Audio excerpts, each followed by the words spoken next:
This show is sponsored by Alicia's Pillows and Things. Check out the Facebook page, Alicia's Pillows and Things, where you will find home decor you will not be able to resist at prices anybody can afford. Check out the pillows and stools of your favorite sports teams. Maybe you want a set of your kid's favorite cartoon or movie character. You can also get full body and neck pillows as well. Log on to ngscsports.com and go to the Alicia's Pillows and Things tab on the homepage to complete your order. It makes a great gift for Christmas at an affordable price. NGSC Sports. We never stop. You're listening to NGSC Sports Radio. Hear us live on ngscsports.com, where you can get awesome analysis for all things sport. Or check out our podcasts on iHeartRadio, Spreaker, iTunes, TuneIn, and much more. For our latest videos, head to NGSC Sports YouTube channel. Follow us on Twitter at NGSC Sports and like us on Facebook. NGSC Sports. We never stop.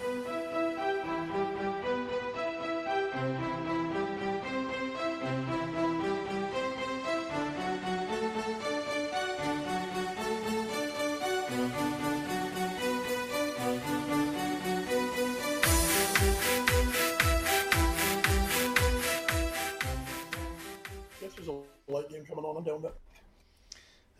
Let's see. Because what else is there? I'm sure there's only like 2 weeks left of the season. Oh yeah, ours is basically done. So. Oh no, ours is done. Look, we fired our. Yeah. We fired. Oh, the Cubs and the Padres coming next. You know what? I can get down with watching the Cubs and the Padres. Hey, Padres are young and fun, and the Cubs are shockingly almost out of the playoffs. So. Yeah, the Cubs are horribly underachieving. How in It's always fun. How the hell did Baltimore beat LA? What? Blind squirrel finds a nut every now and then. That's fair. That's It's shocking. baseball. Yeah. Baltimore's still winning 32% of their games, so hey, there was a 1 in 3 chance they'd beat the Dodgers, I guess. The Baltimore Orioles. Oh, sweet baby Jesus. That is that is not soccer, but it is something we sometimes talk about here on the Foreign Affair podcast. Welcome everyone to this week's episode, episode 279 to be exact. My name is Edward Green, and I am joined as always by McCall in Crime, Wes Bradshaw.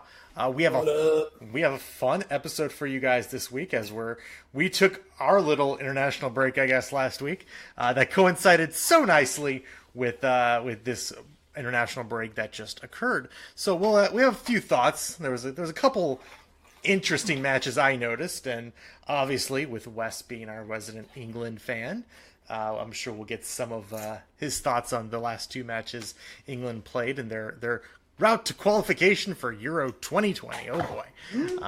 We'll also have a quick look at this week's Premier League matchups. Since we didn't get to talk about it last week, since we weren't together, we'll go over the Champions League draw a little bit, get some of more of Wes's thoughts on how that looks, maybe some of the groups of death, and of course hit the news and notes, watch for, and the So Elite Raw. As always, the podcast is presented by NGSC Sports at ngscsports.com. We never stop. As well as Alicia's Pillows and Things.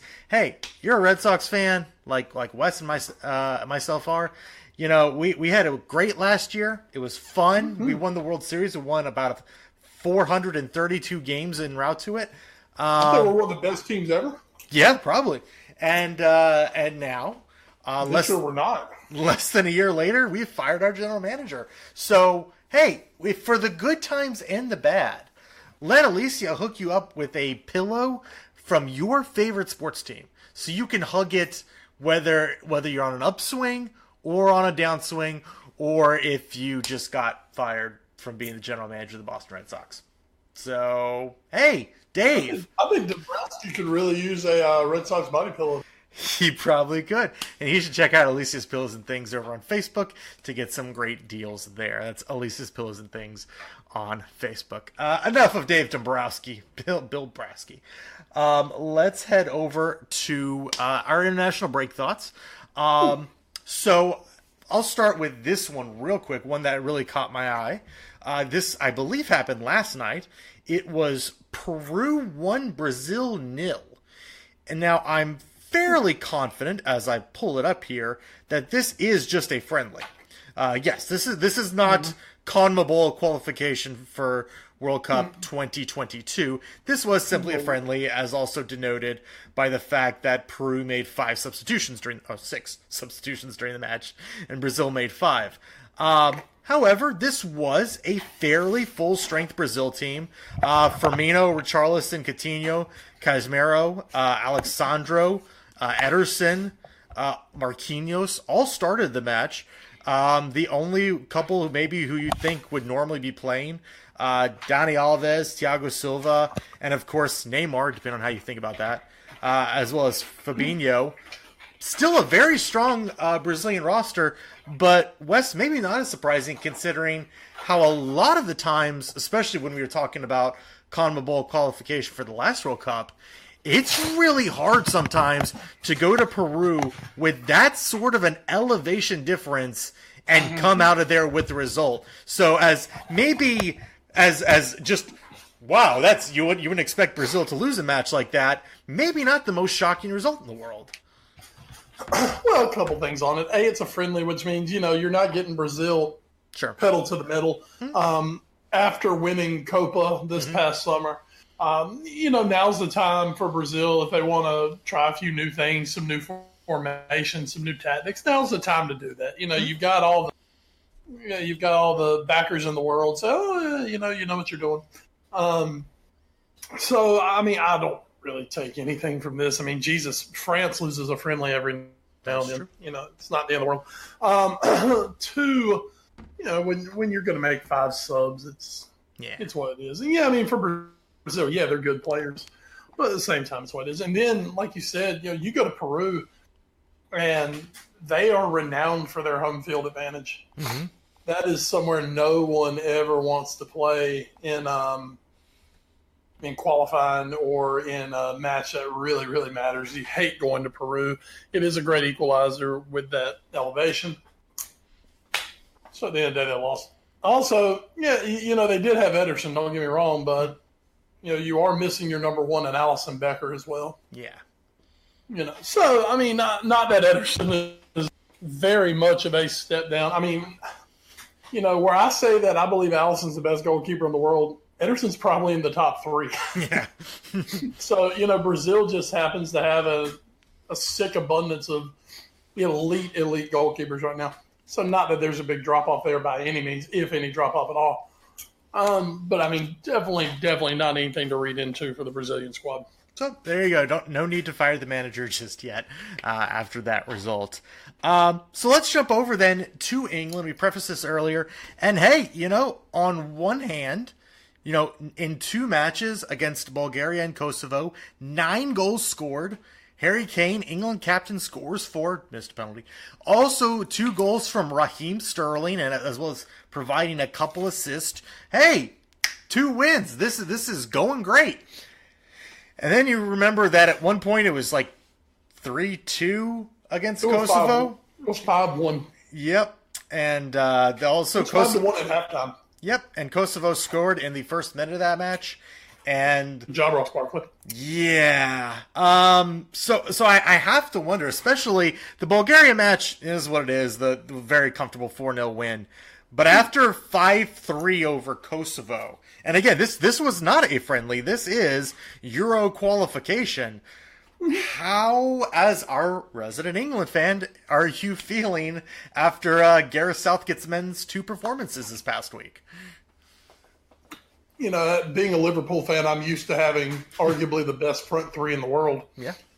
Man, Gareth Southgate has a hell of a front 3. It's pretty good.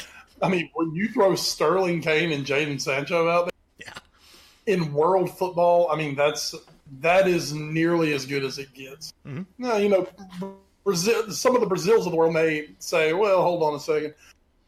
But that is an elite front 3 for England. And you can bring a Marcus Rashford off the bench. And there's some really, really spectacular attacks for England. Mm-hmm. After that, that's where things kind of start to get a little hairy. part of it, I think, was Southgate's midfield selection this week. Mm-hmm. Back-to-back games, he went with a midfield of Jordan Henderson, Ross Barkley, and Declan Rice. Yes. That ain't a midfield that's going to strike any fear in anyone. Now, we know I love Jordan Henderson. Jordan's great. And I think Jordan Henderson, obviously, too, with his leadership abilities, the fact that he and Harry Kane are basically the two captains of this England squad. And he's a guy who's lifted the European Championship because if no one remembers, Liverpool's now won the European Championship 6 times. There it is. So, I don't think Jordan Henderson's too big a problem, even though there are people, and I mean, Jordan Henderson's not the most fluid, greatest midfielder of all time, don't get me wrong. Barkley and Declan Rice just make you scratch your head. I mean, especially when you're sitting there with somebody like Ryan Maddison, Phil Foden. And I understand Maddison and Foden are very young, very new into the setup. But, I mean, you've got Dele Alli in there. I mean, there are just some guys that I'm kind of wondering, why the hell is this the midfield three that we're going with? I mean, Ross Barkley is basically a squad player at Chelsea who couldn't bring in any new players. Mm-hmm. I mean, you've got Ryan Maddison over here who's, absolutely tearing up the Premier League, is a great young midfielder. James Maddison. Who did I say? Ryan Maddison. Oh, why did I say Ryan? I don't know who that is. I don't either. I think he used to pitch for the Phillies or something. Okay. That was Ryan Madsen. Maybe. Okay. I have no idea why I said Ryan Madsen. It's fine. Hey, at least I didn't say Billy Madison. That's true. That's a good job. James Madison, fourth president of the United States, of course. Excuse me. Yes. I mean, he's a fantastic young talent. That's the kind of midfielder that England is like crying out for. And you got fucking Ross Barkley and Declan Rice in there. Declan Rice is like an old school defensive mid destroyer. Mm-hmm. And I mean, I don't think with this England front, with wanting to play out of the back, I don't think that works. Mm-hmm. But you know what? I mean, for Gareth Southgate, here's the deal with Gareth Southgate right now. He knows that he is in a qualification pod that he can experiment. He can do different things. He can try whatever he wants. I mean, shit, you're going to beat Kosovo. You're going to beat Bulgaria. England's going to win their group. England always wins their group in Euro qualifying. Euro qualifying is never the issue. Another issue that he's got though right now is I don't think here's the thing. So at the center of defense, he started Harry Maguire and Michael Keane. Mm-hmm. That ain't who he wants to be playing at the back. Yeah. The two most naturally talented central defensive players in the England setup are John Stones and Joe Gomez. Mm-hmm. Right now, I don't think he can put those two out there together because right now neither one of them are really playing that much for their club team. Mm-hmm. Now, for Stones, we're going to have to see. I mean, there's no reason John Stones shouldn't be playing a ton, especially now with Aymeric Laporte basically being out for the rest of the year. Stones has got to get play in the middle. For Joe Gomez, it's a matter of, damn it, I got hurt, and suddenly Joe Matip decided to become one of the 10 best defensive players in the world. It's like, shit, how do I get back into this team right now? That's the biggest problem with Gomez is just getting back in the team. But I really think if everyone was healthy and everyone was firing and everyone was, on form right now, I definitely don't think you're getting Michael Keane and Harry Maguire in the middle. Sure. While Harry Maguire has his, good points, speed certainly not one of them. Mm-hmm. Michael Keane, God, I can't figure out what the hell Michael Keane is. So I think there's definitely going to be some work at the back to do. We've seen England go to a back three against some of the bigger teams. Mm-hmm. So that's something out there. This was not the England team that I'm assuming that we're going to see when the Euros open and England's hosting in London. Mm-hmm. This isn't that England team. At the end of the day, they got done what they needed to do. it is nice to see that front three gelling and doing what they need to do. And, man, that is a really exciting front three, by the way. God, that's an exciting front three. But, I mean, as for England, it's kind of like mission accomplished on the weekend. Mm-hmm. But there's enough out there for every true England fan to be pissed, bitter, and, have something to moan about. So. Hey, and they will. They will. So it's a good damn weekend for England. We win, and we have shit to bitch about. So. Awesome. So that is a bit of your international break recap. So your qualifiers going on during each international break now as we head towards the final qualification process. Oh, we didn't really bring up how the Dutch just absolutely pants the Germans. Yeah, and even that, I mean, that was a much needed victory for them to keep them in a group, because right now they're still sitting in third behind both Germany and Northern Ireland. So they do need to make up some points, but that was a gigantic result for the Dutch to get there. And of course, Germany beating Northern Ireland also helps.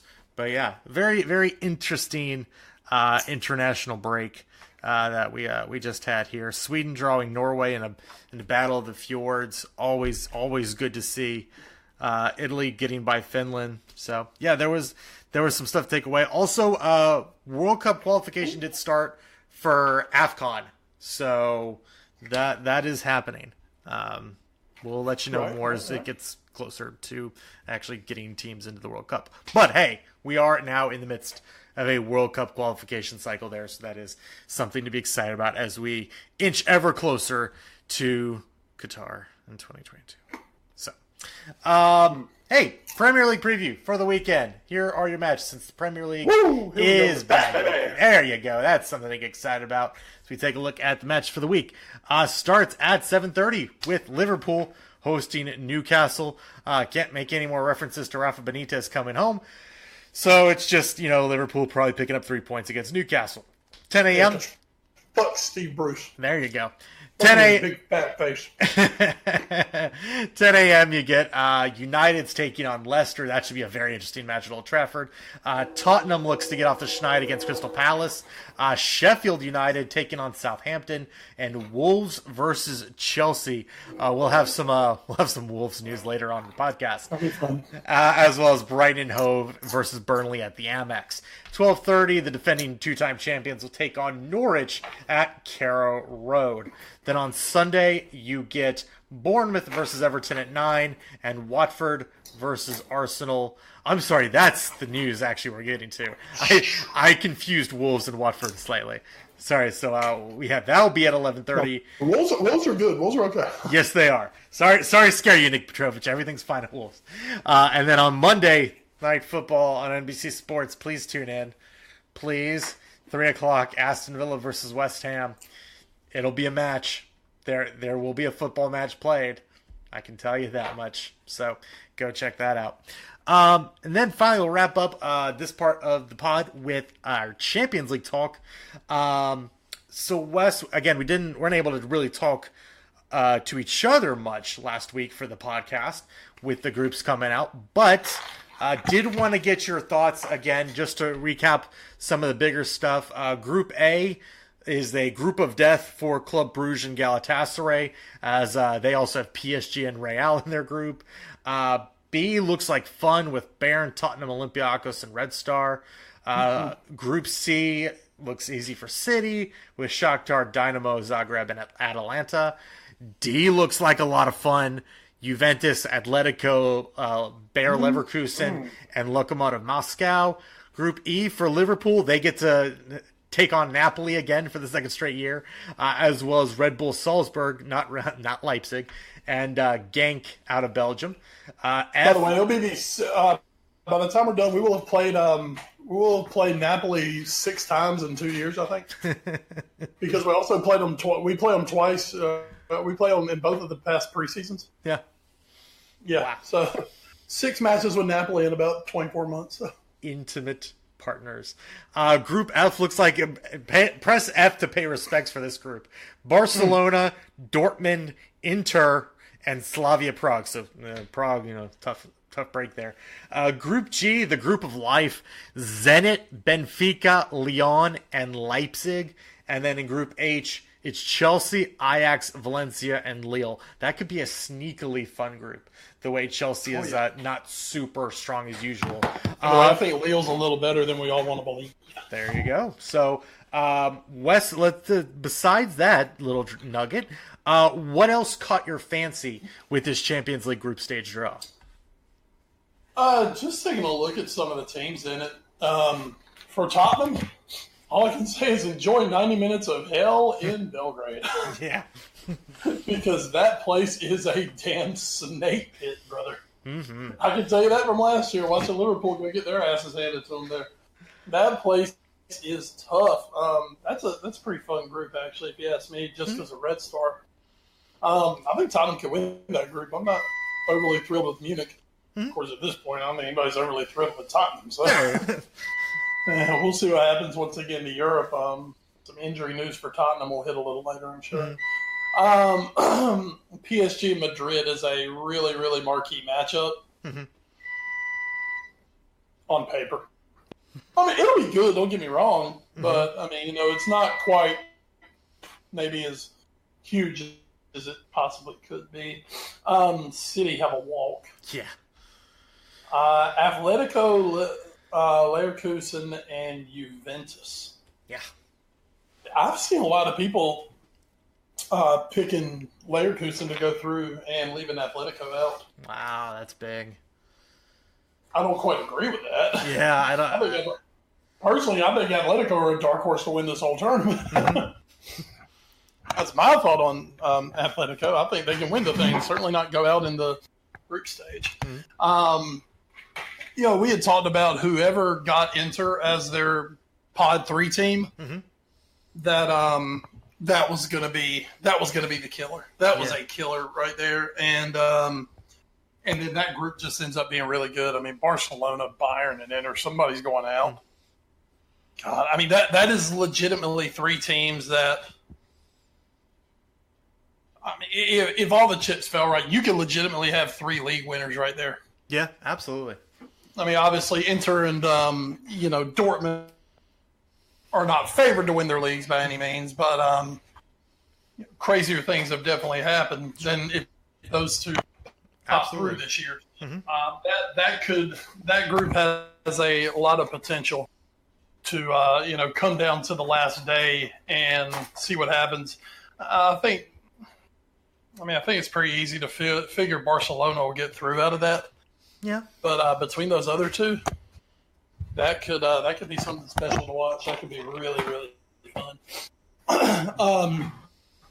Obviously, I got to touch on Liverpool, Napoli. I mean, like I said, at this point, we know what Napoli is. So just go out and may the best team win. Napoli's going to be a fight in Naples. I know that. As for Salzburg, this is the first time I think in like 16 years that Salzburg have gotten through to the actual group stages. It'll be kind of a homecoming for Sadio and Naby. They both got their starts in Europe, actually, at RB Salzburg. And then Genk. Genk is well known for developing a lot of really good young talent. KDB came through there. There's been a handful of really top Belgian players that have come through Genk. So, keep your eye on. Now in Group H, like you said, Chelsea definitely not off to a flyer. Valencia are pretty darn good. I think Lille could be really good. And Ajax, we saw what they did last year. So that's kind of a sneaky group that I don't think people are paying attention to. That I think could be an interesting watch. I mean, I'm really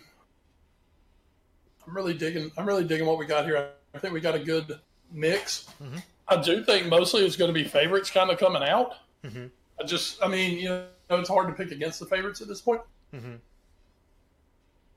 But I think we can have some groups we'll definitely have some groups that come down the last day. Yeah, and I really think the only sort of quote unquote boring group is probably going to be C. With City, and then just the fight. I guess the fight for second will be interesting with Shakhtar, Dynamo, and Atalanta. But yeah, every other one you could see, like, and then, except maybe Group A, which just has PSG and Real Madrid going at it twice. So that's a lot of fun. But, you know, a lot of these groups, you know, the fight for second or even the fight for first is going to be very interesting. So I really do think we got some very good draws this year for the Champions League to make some very interesting matchups. So very, very exciting to see how that all shakes out. Those matches start next week. We get right into it.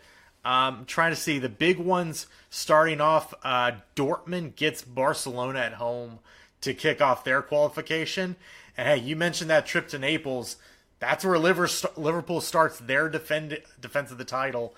They're heading there next week to take on Napoli and see if they can get started with a win. Of course, you have to remember, Liverpool won the Champions League last year while losing all 3 road matches in the group stage. So all you have to do is survive and just get through it. And once you get to the knockout stage, especially as we saw last year, I mean, who the hell would have put money that in the Final Four you would have Tottenham and Ajax on one side? Oh, yeah, absolutely. You know, Barcelona, sure. Liverpool, good chance. Tottenham, Ajax? What the hell? I mean, you could have made a lot of you could have paid the mortgage on. Yeah. So who could be this year's Ajax? We will see. There are some chances. You know, maybe it's someone like Red Bull Leipzig. Maybe it's someone like Lille. Maybe it's one of these young up and coming teams, or maybe someone like Inter, where we haven't really taken anyone really, you know, outside of Napoli to an extent, and especially Juventus seriously out of Italy for a while. So maybe Inter kind of returns to their former glory in this tournament. So we got plenty of former United. Yes, yes, they did. They are United Light. So we will see how that goes. So that's going to do it for our match talk. Again, those get started next week. Real quick, I actually didn't put this on the rundown, but since Wes touched on it, we'll mention it real quick. Giovanni Lo Celso has been injured for Tottenham. He will be missing 6 to 8 weeks. That is not great. Thankfully, they will be getting back Ndombele for this weekend's matches. So he is back and healthy to go. I do believe Dele Alli is going to be healthy as well for this set of matches. So slowly but surely this Tottenham team is starting to get together. The international transfer window is done, so they know who's going to be there now. So now it's just a matter of seeing how can this team progress going forward after what was a bit of a slow start to the season.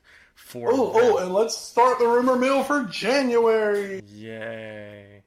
Shoot me in the face. Anyway, where will Christian Eriksen be? Probably at Tottenham, honestly, but we'll see.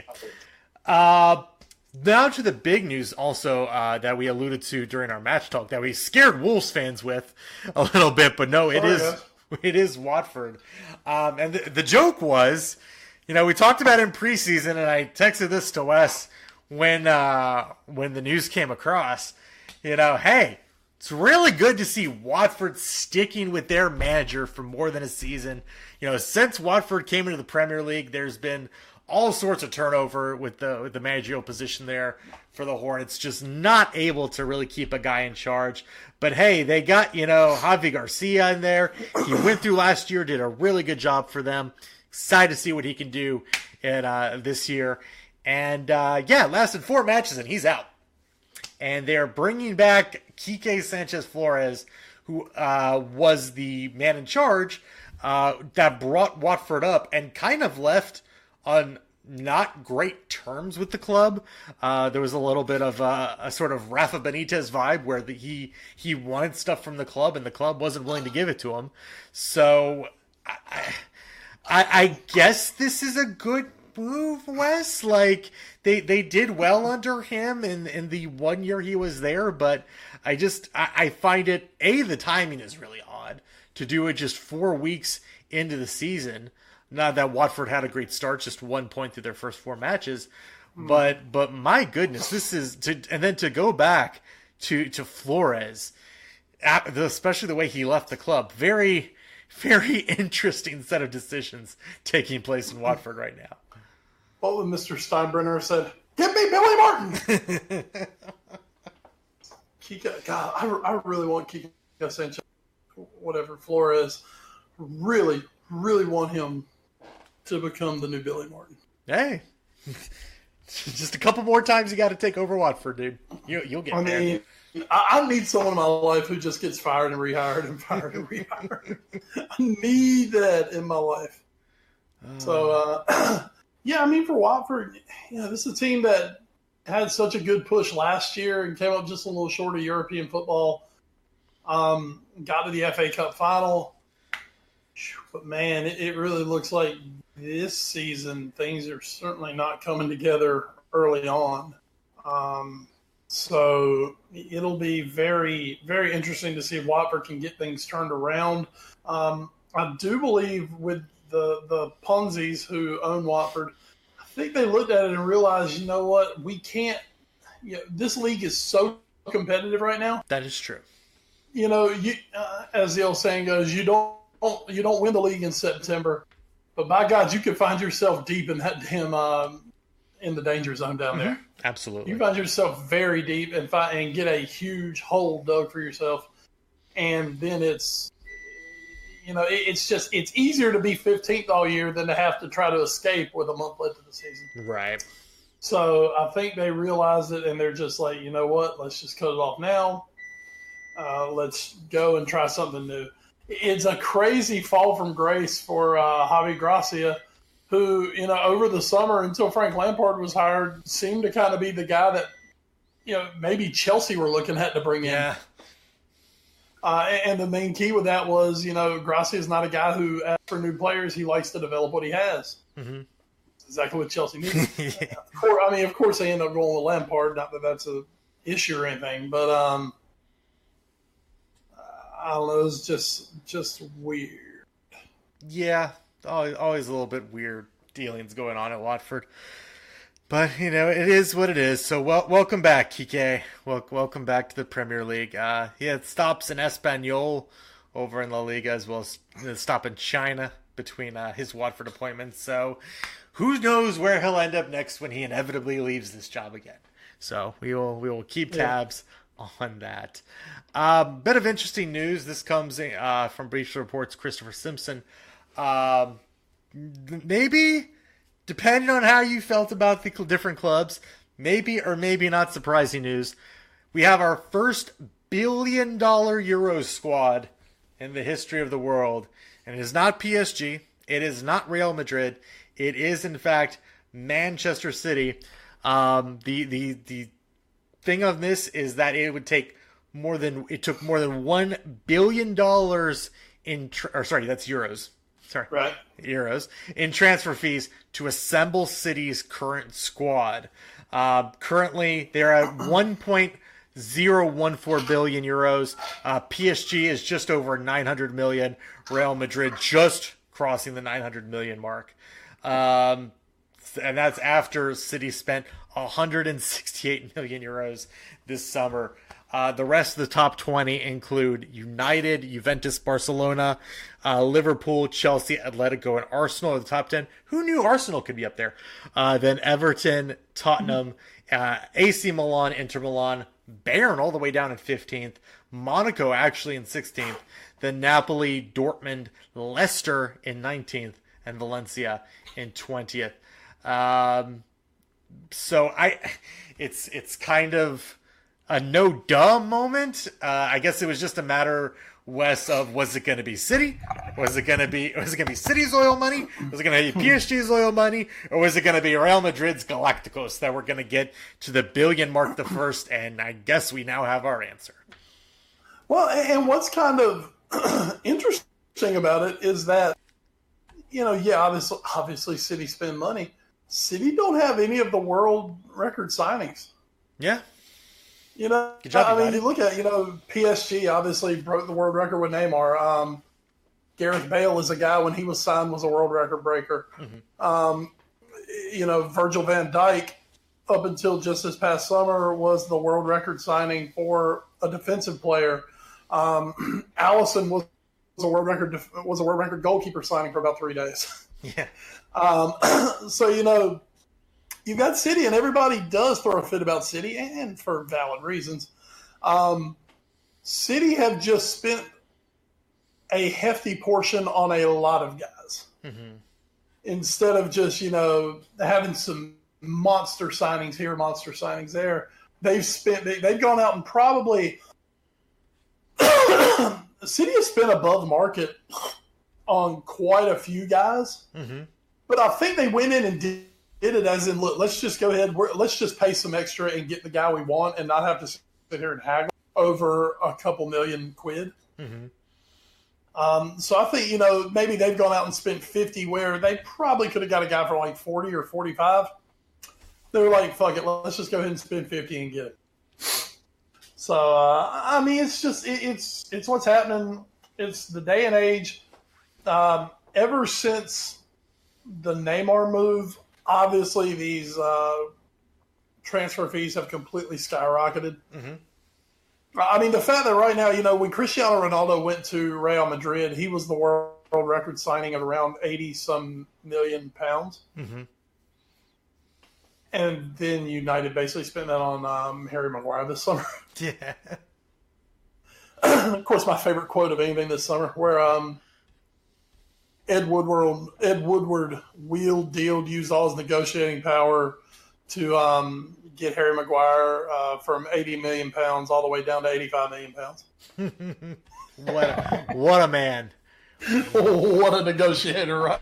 Oh, man. But when you turn around and you're saying that you spent as much on Harry Maguire as basically you spent on Paul Pogba. Yeah. That just, and it's at about a 3-year gap. It just shows you where the transfer fees have just completely gotten monstrous. So really, you can't, to me, you can't even look at transfer fees anymore and think anything about value or anything. Right. Unless you look at, say, an Andy Robertson, where Liverpool paid, 7-8 million pounds for the guy who's turned into one of the 3 best left backs in the world. Yeah, I think. There is value to be found out there, but for someone like City doesn't have to find value in players. Yeah. PSG doesn't have to find value in players. They just go and pay kind of what they need to because apparently financial fair play doesn't actually exist. Shocking. Unless you're one of the lower in the table teams, and then suddenly it exists. Yeah. But yes, to me, it was just inevitable going to happen. Mm-hmm. And a couple more just real quick interesting points from this coming out of the Football Observatory who ran this study. Just kind of showing how the Premier League might be the biggest league in the world and also maybe one of the most competitive. The average transfer expenditure to sign the current members, the average for a team per league, right now the Premier League, head and shoulders above the other major leagues in Europe. Yeah. 345 million euros is the average transfer rate for Premier League teams, compared to 160 million in La Liga, 124 million in the Bundesliga, and 118 million in Ligue 1. But on the other side, when you look at the gap between the most expensive and least expensive squads in each league, La Liga has the biggest disparity, with Real Madrid being 148 times more expensive than Mallorca. Yeah. League 1, the difference between PSG and Nimes is 114 times. In the Bundesliga, it's 85x. In Serie A, between Juventus and Lecce, it's 63x.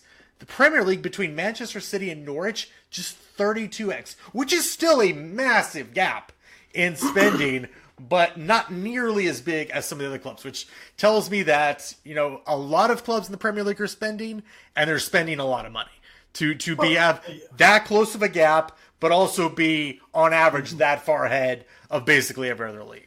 So, well, and the reason being, and the deal that's so made about the Premier League TV contracts are that everyone in the Premier League benefits from the TV contract. Oh, yeah. Where in Spain, it's basically built that Real, Barca, and to an extent also Atletico are just financially in such a better spot than anybody else can even hope to be. Mm-hmm.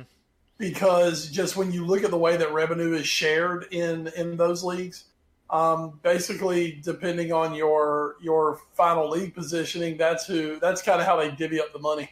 Mm-hmm. So, obviously the rich get richer because they're getting the lion's share of the payments coming in. Right. Where the Premier League, you go out and you make your own revenue, but when it comes to that big sweet ass TV deal, everybody's getting the same chunk of money from the TV deal. Yeah. And that gives the Norwiches of the world, the Sheffield Uniteds of the world, that gives them at least a fighting opportunity to find survival if they're willing to go out and, build a team. Absolutely. So now we move from that story to our next story. As we've been bringing the U.S. women's team into our stories more and more lately, it seems. This is a big one, and this is kind of one we've touched on in the past, and how there's the U.S. Women's team, the pay disparity that they've been constantly in a fight with U.S. Soccer about.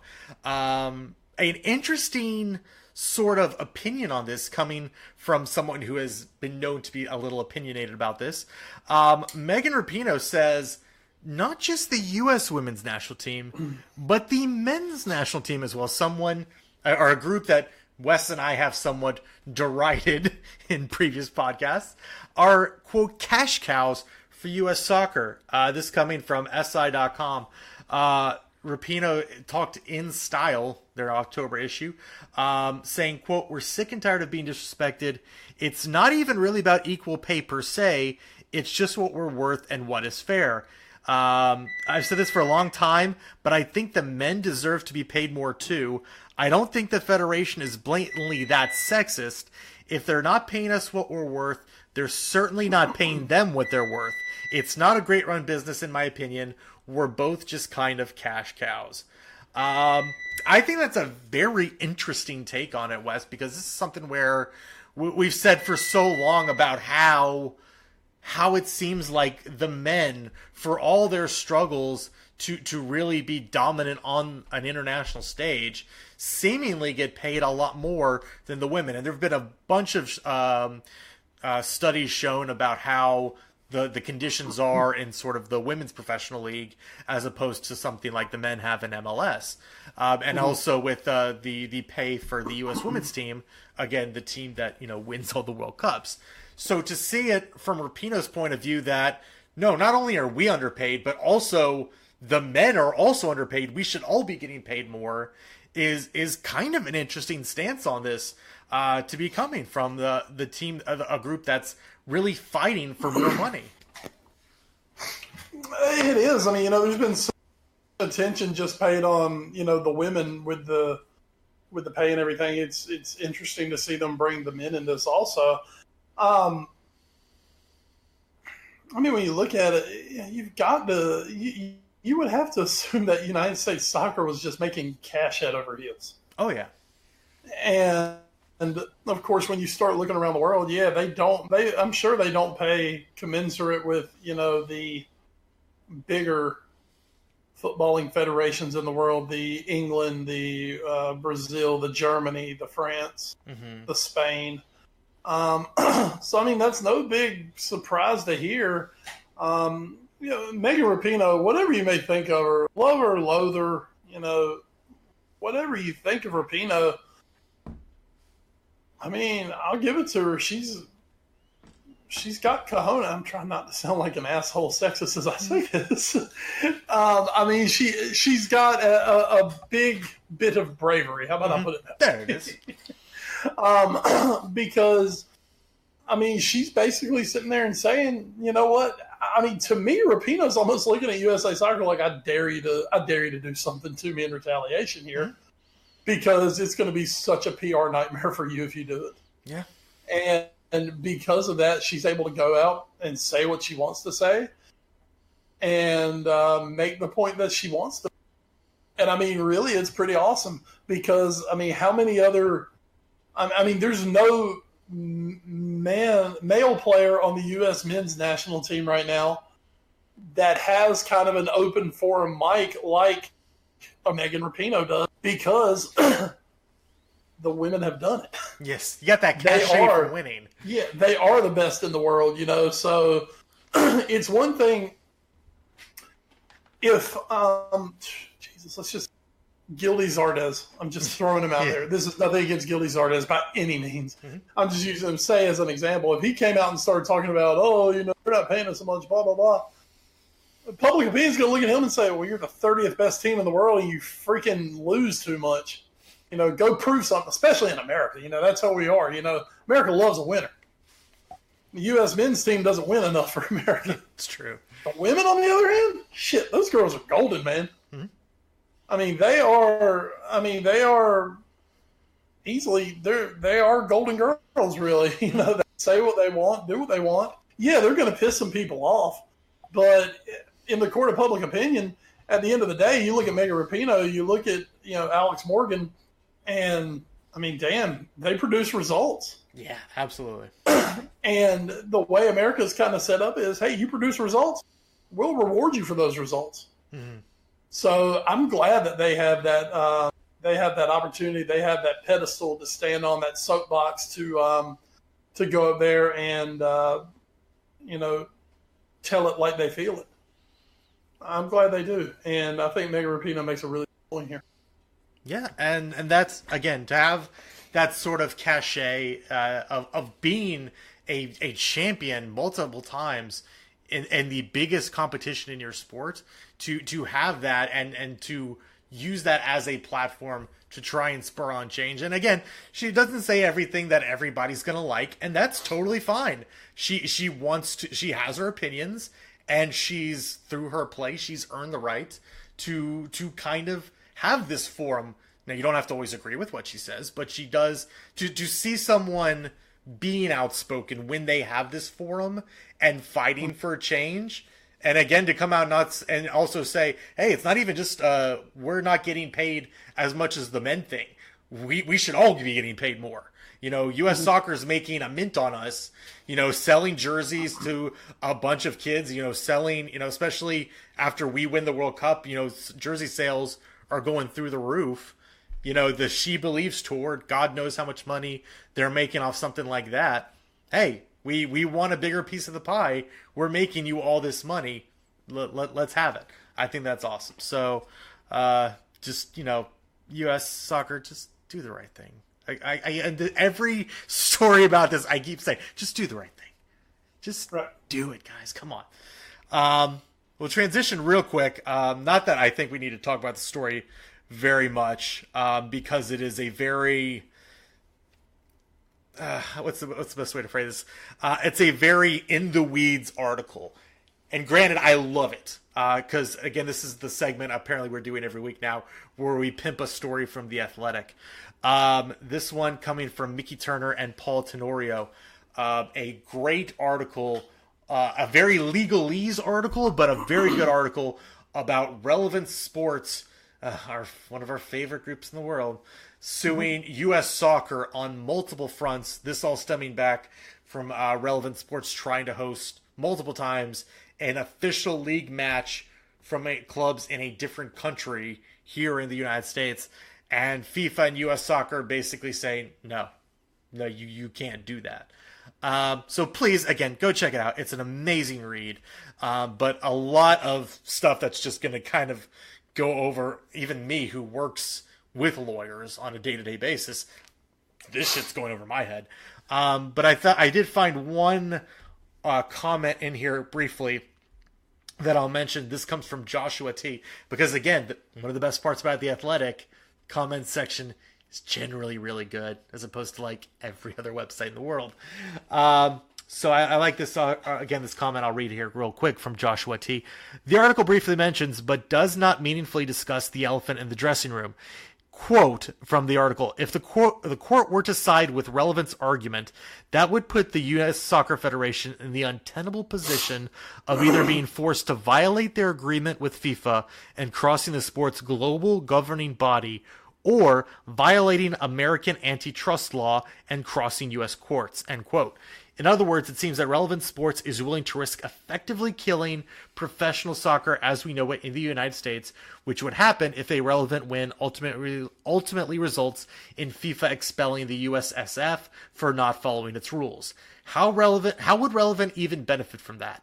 They would not be able to stage any other country's domestic games in the U.S. If FIFA were to cut the U.S. off altogether, U.S. antitrust law would not be, well, relevant. So, nice touch at the end there, Joshua. We have our thoughts about Relevant Sports and Charlie Stilitano and not Bob Ross. No, Bob Ross is a good dude. Stephen Ross is not a good dude.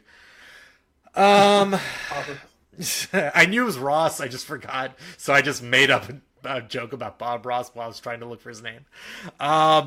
This, again, great article. Please go in depth with it because they're suing them on like 3 different levels, including torts and, again, antitrust. It's an amazing article. Relevant Sports continuing to try and do this is so shady and so stupid. And when you look at their declining attendance figures from the last few international Champions Cups that have been in the United States, I believe, it says in 2016, average attendance 57,000, average attendance this year just under 30,000. So they're obviously seeing a lot of that money going away. We saw teams like Liverpool this year hosting sort of their own U.S. preseason tour where they got to control everything. And we talked about at the time, it's like, well, you know, if the teams basically get to keep all the money, even if it's a little more work to put it on yourself, why wouldn't you? And we expect to see more clubs actually doing it that way moving forward. This is like Relevant's chance to, well, stay relevant, and they need to, you know, sorry to steal your line, Joshua, but they need this to be able to say, hey, look, we're still here, you know, we're putting on these big matches in our big fancy stadiums, and, you know, come see Barcelona take on some Spanish bottom feeder. And I think they sort of overplayed their hand a little bit and thought maybe more people would really, like, I'm sure there's a lot of people who would love to see Barcelona play a real match, which means they have to play their, you know, their all their star players, which they don't usually do in the International Champions Cup. But the Players Association in Spain was against it. Most fans seem to be against it, especially when you start thinking about Premier League teams and thinking of them playing matches over here. No fans seem to really want that.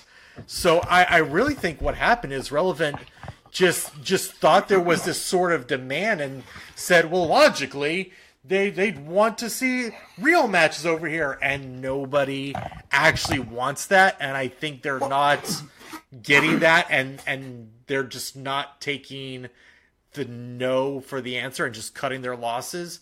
And I don't know what their end game is here. So that's what's most scary to me is I don't know, like this commentator put, Mr. Joshua, I don't know what their end game is. If they win, it doesn't seem like anything good actually comes from it. So I'm very confused by this whole thing. Well, I mean, here's the deal, I think, with playing a regular season match over here. Mm-hmm. I mean, there's definitely a section. I mean, trust me, because obviously they talked about Miami being the place to do it. I mean, I'm sure they would get a great crowd in Miami. And I'm sure the people down there would absolutely love it. You know, oh, man, it'd be amazing. You know, see Barcelona's, you know, see Messi, Suarez and Griezmann, and see all the guys in a match that really matters. That's awesome. But the thing is, you know, the fans who are the ones who really make all these things happen, or, you know, the season ticket holders, I mean, they're sitting there like, wait a minute, this is bullshit. You know, this is our home match. Mm-hmm. And I think there's just too much loss. Yeah.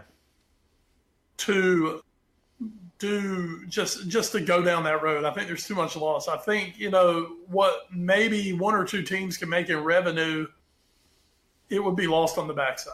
Mm-hmm. competitive disadvantage goes into this. I mean, there's just so many different things in it where I don't see how you do. I don't see how you can. Mm-hmm. I mean, it's one thing. Well, the NFL playing like a game in London every year. Everybody hates that though. Yeah. Yeah. I mean, you know who loves it? The people in London. Hmm? They love it, sure, but the players hate it. The organizations. I think the playing staff part of the organizations hate it. I'm sure the office loves it because they're just selling shit left and right over there. But, when you look at those teams, I mean, they have bad records coming back from that game. Mm-hmm. And, for the clubs, I think almost for the European clubs, it would be as big a difference. I mean, shit. City's going to have to go to, Ukraine this year for a match. Mm-hmm. Obviously in the Champions League. So they're kind of used to some of that travel, but that's a lot to put on them, man. Mm-hmm. It's a lot to put on those guys. And it was an idea. I wouldn't say that idea is completely dead in the water, mm-hmm. but I think right now it's definitely on the back burner. Yeah. And relevant, kind of like you said, just kind of trying to remain relevant with everything.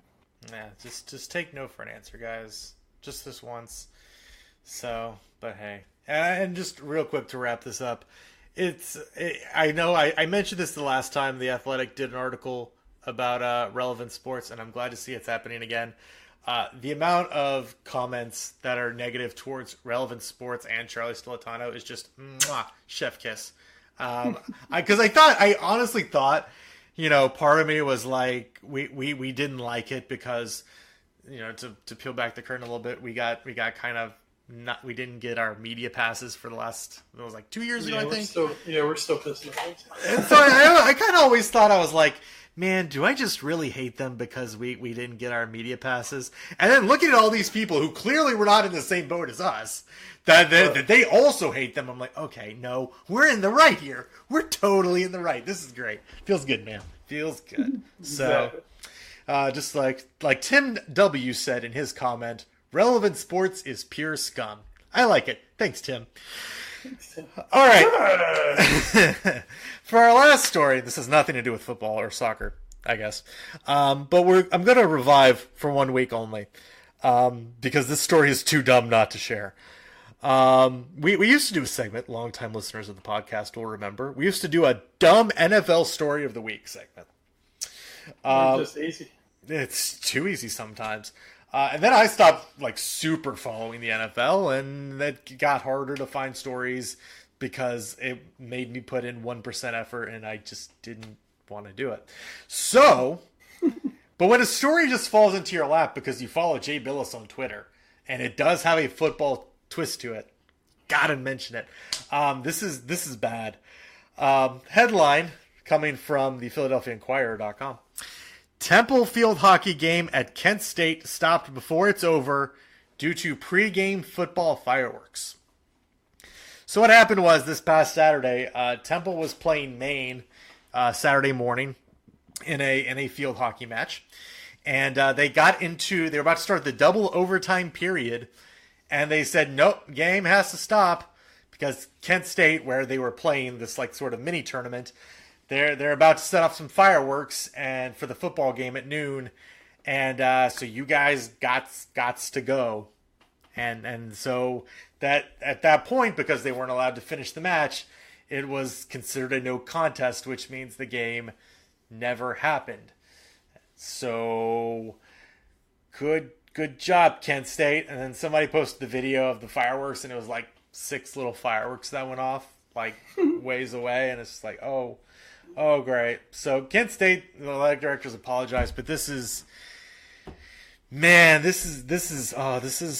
so good because it's just so stupid. And the fact that nobody was told before the match, not until the first overtime were they told there was a drop dead time for this match.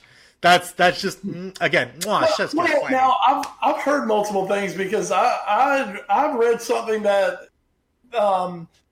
they've known since May that there was a drop dead time on this match. Okay, it was sent in an email to all the teams that, due to this, there is a drop dead time, and the drop dead time was actually 10:30, and that they let them go over some, and it just got to the point they were like, well, we can't. Which, I mean, to me, I don't know why you couldn't just let them freaking finish. Why would you even let them go past the drop dead if you weren't just going to let them finish? Well, and then there was a couple things. So this article does also mention a quote from a mention from the Temple's head coach that said that the email came in May for a change in start time because apparently this match was supposed to be in the afternoon and they had to change it to the morning for the football game. So apparently then they never got, according to them, it never got to where, okay, no, you drop dead time is at X time. And then their coach said, quote, with them coming up to us with only 5 minutes on the clock between regulation and overtime. And then they said, they said, well, can we go to play a shorter overtime or can we just go straight to a shootout? And they said, no. And that's also baffling because the coach is like, okay, here are options. You're bringing this to me now. Here are options for us to actually finish this game. And you're saying no. Like, it's such bad planning, such bad management, in my opinion. That like to not have, even if they planned, even if communication aside, if you have a drop dead time period, and now in a sport like baseball, because I remember this happened to East Carolina baseball back a long time ago. They were playing Miami on the road in Miami, and they had a drop dead time of, I think, it was like a noon start, and it was a 3 p.m. drop dead time because they had to make their flight on Sunday back to North Carolina. And now I understand that happening, and they called the game because Miami was ahead like in the 8th inning, and so they called the game a win for Miami. Got to understand, if it was tied, baseball doesn't really have any way of resolving ties, so you either make it a no contest or you make it a tie in the official score. I understand that. You have a way in field hockey with the shootout to quickly finish off a tie and give an official result to the match. Why wasn't that a suggestion? Why wasn't that used? Why wasn't that said when, okay, we have a drop dead time. If it gets to 15 minutes before this point, we just say, okay, drop dead, let's go straight to overtime and just do that. It's mind boggling. My head hurts from thinking about this. I mean, I don't really have you a good answer at the end of this. No, there is. And,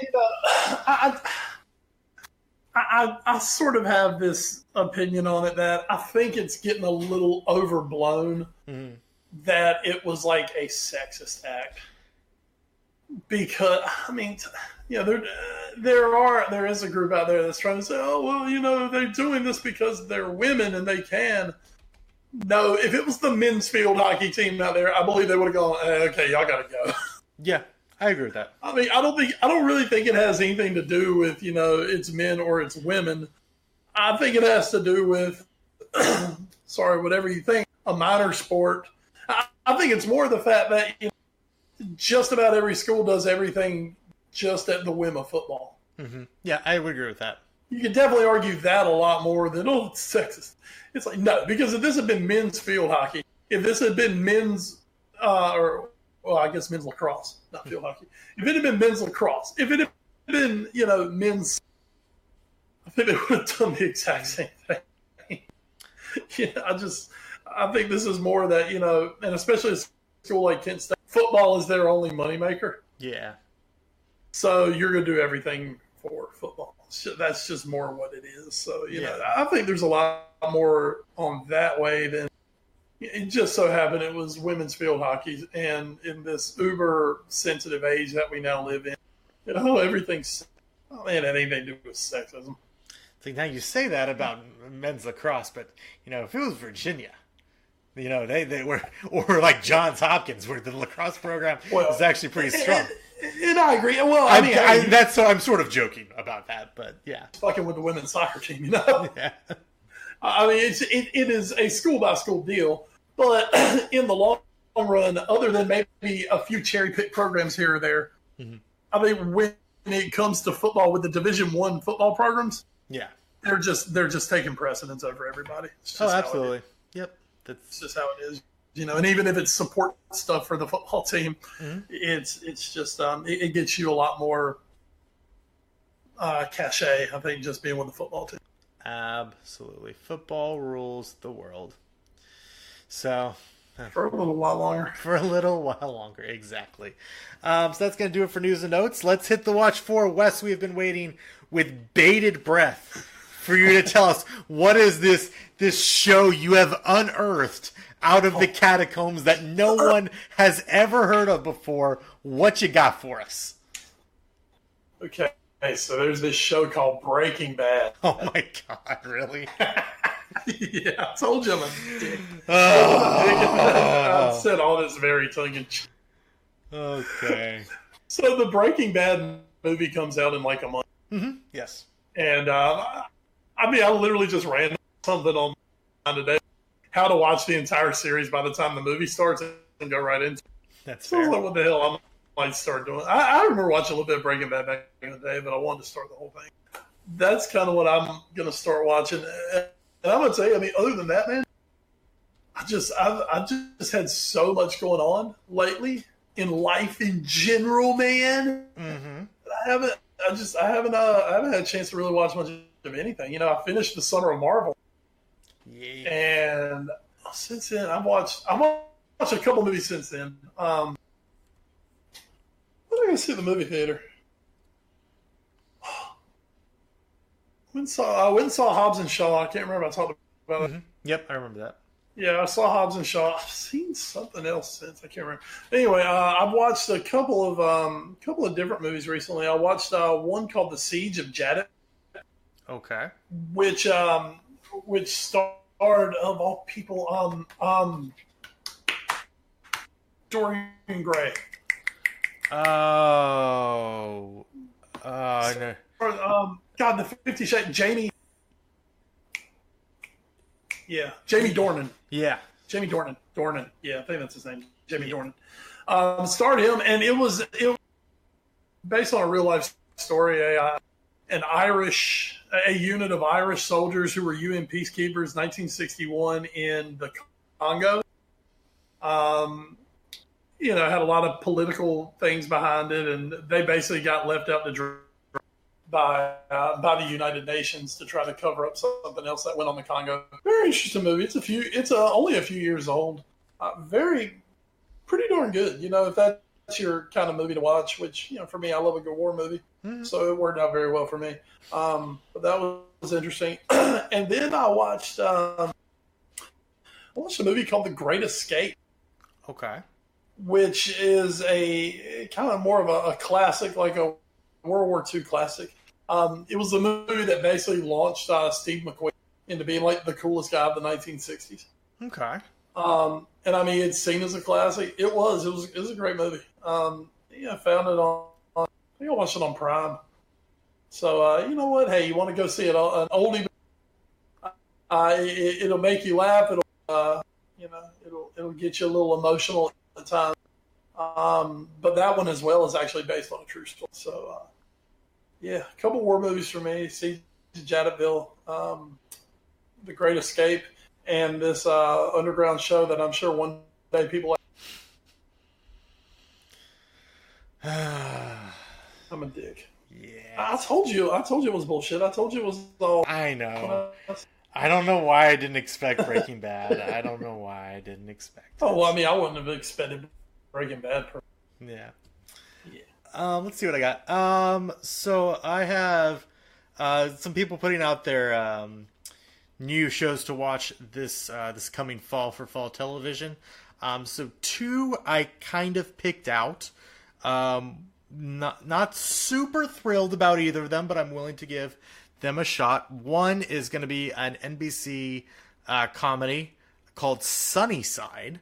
And it's executive produced by Mike Schur, who was involved with The Office and Parks and Rec and Brooklyn Nine-Nine and The Good Place, and has a fantastic track record, so why would I not give this show a chance? Basically, it's also in conjunction with Cal Penn, who was Kumar from Harold and Kumar? Yes, because Harold was... John Cho. Yeah, John Cho, yeah. So yeah, it's been so long since I've seen that movie, and I only saw it once. Good movie though. Sorry, Neil Patrick Harris. But yes, so Cal Penn is kind of the star of the show. He's a former lawyer who gets disbarred or something. I'm not quite sure, but basically has to help this ragtag group of people of different ethnicities pass their civics test so they don't get deported. It's funny. People said it reminds them a little bit of Community in its premise with the sort of like study group feel.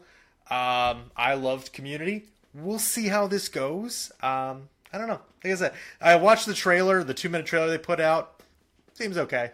So, but again, Mike Schur is involved, so I'm willing to give it a chance because I've loved everything he's done. I never really watched The Office, but The Good Place, Parks and Rec, Brooklyn Nine-Nine, they're fantastic shows. I'm willing to give it a shot. The other one is a Netflix show called Raising Dion. This is an interesting one. Michael B. Jordan is part of it. But the show is about a mom who's Michael. Spoiler alert. This is in the show's description, so don't worry. Michael B. Jordan's character is married to this woman. Michael B. Jordan's character dies. They have a son who has like these superhuman powers, and the show is about the mom being torn between, hey, do I help this child, realize his superhero powers and start to use them for good, or do I sort of hide him away and shield him from the world so he can have sort of a normalish life and not be this person who has all this attention brought to them. So Michael B. Jordan is in this, so I'll give it a shot because, hey, he was great in Black Panther. Michael B. Jordan's great. Mm-hmm. So I'm very interested to see. I haven't watched too many Netflix original series.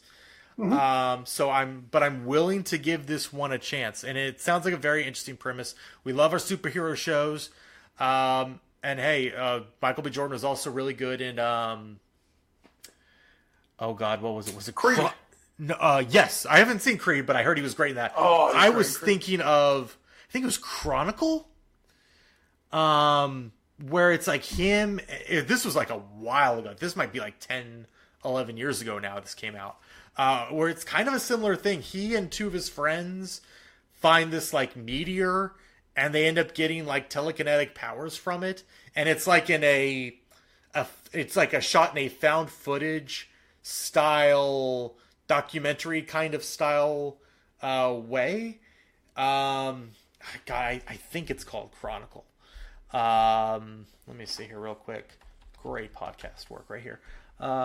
Chronicle. Yes, if I can spell it right. Really? Yeah. So 2012, yeah. These three friends get it from this thing. It's a very good movie.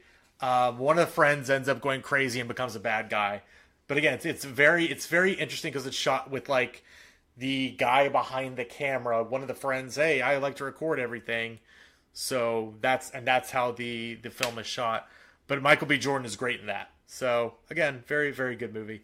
If you want to go check that out. So I'm willing to give Raising Dion a chance because it seems to be sort of in that similar vein. So hey, give it a shot. Again, that's on Netflix for as long as we'll be keeping Netflix, since hey, Disney Plus is coming out soon for like. I jumped in. Did you hear about the deal they put out on like that? Disney Plus and Hulu? There was that deal. There was another deal where if you paid for like 2 years up front, you got like 2 months off. Oh shit. So I took advantage of that. So really? Yeah, I did. I was like, I'm all in on Disney Plus, baby. That's it's got the fucking Loki TV show. Am I not gonna watch that? I know you just want to watch Lady and the Tramp on every. Oh, loved him, hated her. Oh, she is such a little snooty bee. Hey, speaking of snooty bees, Wes. Damn, bruv. There you go. Let's get So Elite Raw. Damn, Blood Fam. Yeah. Guess what, folks? I'm going to blow your mind this week again for the second time. I actually watched Raw on Monday night. Oh, shit. Oh, shit. 3-hour show. Oh, my God. I paid attention to about half of it. Hey, that's improvement. That's a 50% increase. Well, here's my thing is that, I need something that's going to hook me. And when the show opened with Stone Cold Steve Austin in Madison Square Garden, I was in, man. Well, there you go. Steve Austin, hell yeah, what? Ed Green has ridden down roads with me screaming, what? What? Over the years. How can I resist this? It's true. Stone Cold was out there for the signing of the we got a pay-per-view coming up this weekend. It's the Clash of Champions. It's actually going to be in Charlotte. Ooh. Good times. Great oldies. And we were signing the Universal title match, which is between the current tag team champions on Raw. That's right, Braun Strowman and Seth Rollins. They're going to go head to head, and also on that show they will defend basically early in the night they'll defend their tag team titles, and then they will battle for the world title later in the night against each other. Ooh! So kind of an interesting little twist there to the plot. Steve Austin was out there for the contract signing. In all actuality, Steve Austin has a new show on USA Network that debuted after. So, hey, that's a really good opportunity just to get it in. Hey, got a plug. And, everybody just got to get, what? It was great. AJ Styles came out to interrupt the party with his cronies, the OC for the original club, which, of course, is the guys who made me scream, what, for years. Doc Gallows and Carl Anderson. Back with AJ Styles, which is that's a dynamite grouping together from old New Japan days. Really, really, really good stuff there. New Japan, Ring of Honor, really good stuff. They had a Donnybrook, which would spill over later and would get us to a 10-man tag match at the end with those guys all in it. Cool. We had we've got women's titles mixing on there. Had the Bayley's the SmackDown champion, and the Raw champion is Becky Lynch. Becky's going to be taking on Bayley's best friend Sasha for the title at Clash of Champions, and Becky's best friend Charlotte is going to be taking on Sasha's best friend Bayley for the SmackDown title. So we had to mix those up for some tag team action. Good stuff. It was an interesting 3 hours of Raw. I'll give it that. I'm not going to go match by match here. But it was an interesting 3 hours of Raw that kept my attention. I could definitely tell that we've got some difference in what had been going on for a while. It's a good start, I'd say, to kind of trying to get people back on it, trying to get people back watching it. Definitely a little more risque. Not really in the sexual way that we had back then, but with the language they were letting, they weren't bleeping out Stone Cold calling AJ Styles an asshole. Ooh, okay. So they're kind of letting some things go a little bit more than they were, trying to get a little bit more of that realism back. And they understand with AEW coming about a month away now, WWE has to put out a good product, or it could get a little hairy, a little uncomfortable. Mm-hmm. So it was a good little run this week to jump into. Maybe next week we'll let you know who won some of those matches at the Clash of Champions. Okay. And we'll get back a little more into So Elite Raw, because I told you guys when AEW hit, I would start watching it, see what was going on. And we're getting there, so hopefully this segment will pick up a little bit going forward. Excellent. Real quick, what is 205 Live? 205 Live is a show that they've been doing. It used to be called the Cruiserweights. Basically, to qualify to wrestle on 205 Live, you have to be under 205. Okay. So you're not getting the the main heavyweights out there. You're not getting the 380-pound Braun Strowman on 205 Live. It's a much more up-tempo type of match, more the high flyers, things like that. Okay, because there's a picture on my Twitter timeline, this is from a couple days ago, but still, of the broadcast team for that. And in the middle is one Vic Joseph. On his left is one Aiden English.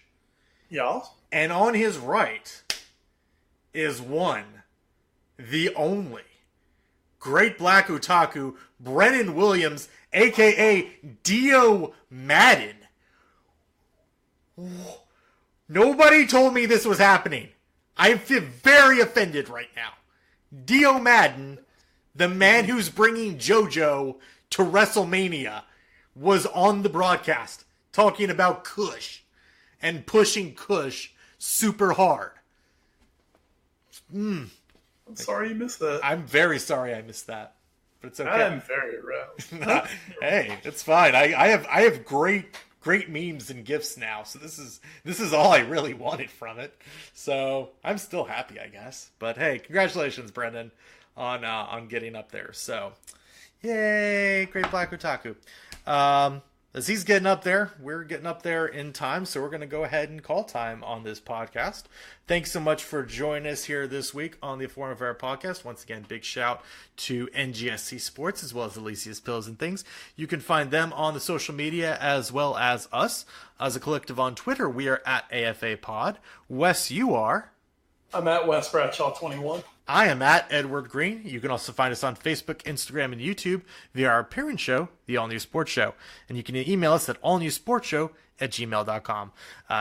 Thanks to all our podcast providers, including Podbean.com, Stitcher, Spreaker, iHeartRadio, the TuneIn Radio app, Google Play Music, and the iTunes Music Store. So we will be back next week for episode 280 to break down the latest happenings from this weekend's Premier League matches. We'll also have Champions League matches to talk about because those are be getting underway as well. But before we end tonight's show, Wes, anything else you'd like to add? Well, we mentioned football earlier, but we always talk a little more football at the point, especially this time of the year. High school football is in full swing. Week 4 already is here. We're already a month into the season. Let me give you the quick rundown. Tarboro, they good. Yeah. They were highly pissed to give up a touchdown against Northern Nashville. So they've given up 1 score in 3 games now. They were pissed about that. Rocky Mount bounced back. Offensively, Rocky Mount's have to see defensively how they hold up. But offensively, Rocky Mount can score points. Southern Nash is they've just reloaded. They've got another Division I running back this year because, that's just apparently what they do at Southern. They just find D1 running backs. Southwest Edgecomb's off to a really big start. They kicked the absolute dog out of South Central 4A school last week. And as we get ready next week, not this Friday, but next Friday for the function at the Junction, Tarboro, Southwest Edgecombe. Right now, Tarboro ranked, obviously, number 1 in 1A football. Makes sense. Southwest, number 6 in 2A right now. Ooh. So, yeah. So I'm really looking forward to hopefully have a damn good game. Interesting. So big news after what I imagine was kind of a stilted week last week with the Hurricane. Yeah, and then a 52-6 makeup. So. Yeah, so that's what happened. But hey, that's good to know, and we'll be keeping track through Wes about how our high school football teams in our area keep doing. And the next time Tarboro loses, who knows when that will be, but I'm sure Wes will tell us. Before Wes Bradshaw, I am Edward Green. Thank you so much for joining us here on this edition of the Foreign Affair Podcast. And until next time, everyone, stay safe and enjoy the football. And good night, Scotland. Whew. That was a quick Euro campaign for you guys, wasn't it? Yeah, they look pretty done. Love you, Robbo. Other than that, I don't think you love me.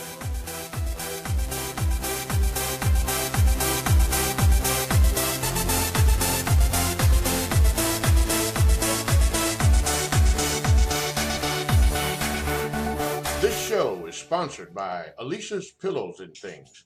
Check out the Facebook page, Alicia's Pillows and Things, where you will find home decor you will not be able to resist at prices anybody can afford. Check out the pillows and stools of your favorite sports teams. Maybe you want a set of your kid's favorite cartoon or movie character. You can also get full body and neck pillows as well. Log on to ngscsports.com and go to the Alicia's Pillows and Things tab on the homepage to complete your order. It makes a great gift for Christmas at an affordable price. NGSC Sports. We never stop. You're listening to NGSC Sports Radio. Hear us live on NGSCsports.com, where you can get awesome analysis for all things sport. Or check out our podcasts on iHeartRadio, Spreaker, iTunes, TuneIn, and much more. For our latest videos, head to NGSC Sports YouTube channel. Follow us on Twitter at NGSC Sports and like us on Facebook. NGSC Sports. We never stop.